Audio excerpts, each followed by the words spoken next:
Cold-loving bacteria, a shocking discovery, and the craziest mode of transportation ever. I'm John P., and you're watching Geek Beat. Engage. I can tell.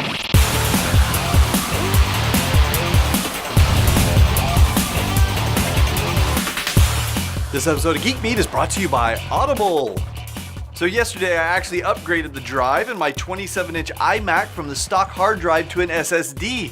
At first I was a little scared because you have to take the screen off and disconnect all sorts of cables and things, but I followed the guide on iFixit and it was a lot easier than I expected.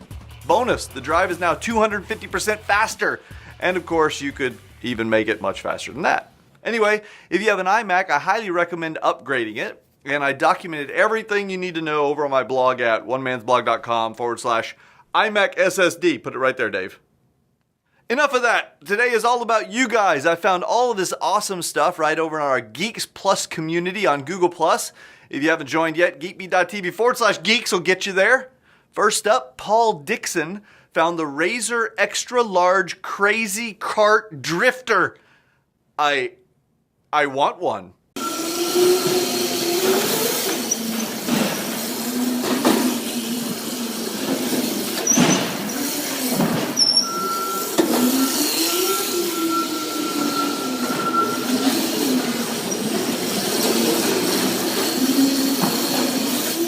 Race Kart. What else can you say? They've been making a small version which will hold people up to 140 pounds, but I need the jumbo size mode. Can't you just see me driving around in this new building on the drop cams? We'll call it John Kata. Just when I thought my daily lust needs were full, Paul also whipped out this bad boy. It's a 3D metal welding printer. Genius! It just takes a normal MIG welder, and within a 3D space, it builds up metal in whatever shape you want.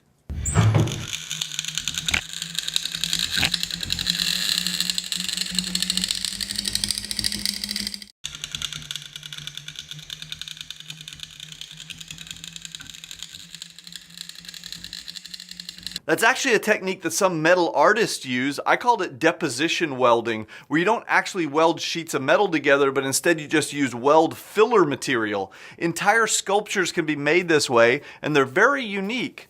Maybe I should make one on a stop motion video to show you guys how it works. It's pretty fun. Moving on, Tom Lombardo found this power generating suit. It's made of resilient, lightweight, and inexpensive 3D fibers with piezoelectric properties. Flexible piezoelectric fibers can generate electricity by harnessing the energy created by an impact or movement. For example, a footstep on a carpet, then converting that mechanical energy into electrical power.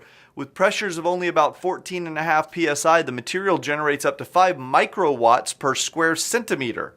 That's enough to power small wearable sensors and low-power personal electronic devices.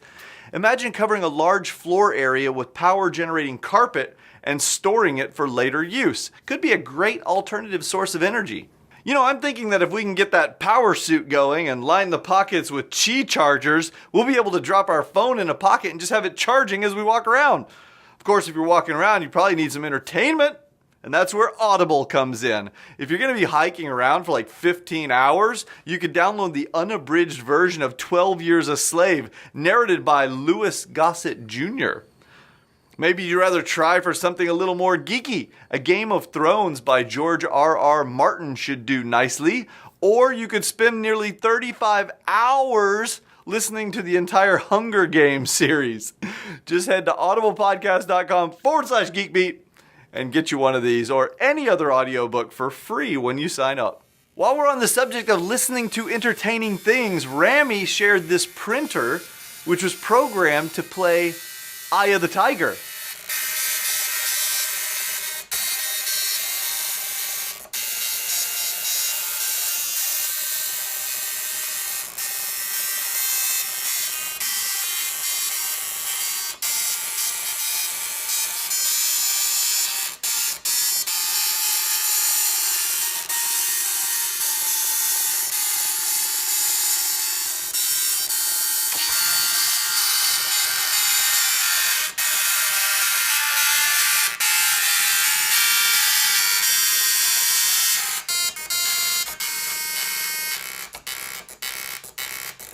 I had to go run up and down some steps after hearing that, and I punched somebody in the eye. Ain't so bad, ain't so bad. Come on, ain't so bad. Yeah, come on, you must be crazy or something. The key to eternal life might just be found in bacteria, at least according to an article Charles Jefferson found. Recent studies have shown that some psychrophiles, I don't know, technical speak for cold-loving bacteria, are able to maintain basic metabolic functions at sub-zero temperatures. Researchers now have shown that one bacteria, Psychobacteria arcticus, can repair its DNA at temperatures as low as negative 15 degrees centigrade or 5 degrees Fahrenheit. Moreover, it can do so 100,000 times faster than damage occurs from the UV radiation constantly bombarding us from space. In related news, I'll be selling Psychobacter arcticus berry milkshakes as a Fountain of Youth diet supplement. You can back my Kickstarter project at http://noIwon't.com. And finally, in our shocking news of the week, Jason Wynn has uncovered super classified, yet for some reason publicly released U.S. Air Force documentation showing that a mild electric shock can be as good of a stimulant as caffeine. So the next time you're driving down the road feeling a little sleepy, just pull out the taser and let her rip. Then being tired will be the last of your worries. You can see the full videos and get links to the articles in today's show notes at geekbeat.tv/804. I'm John P. for Geek Beat TV. Thumbs up on YouTube. See you next time.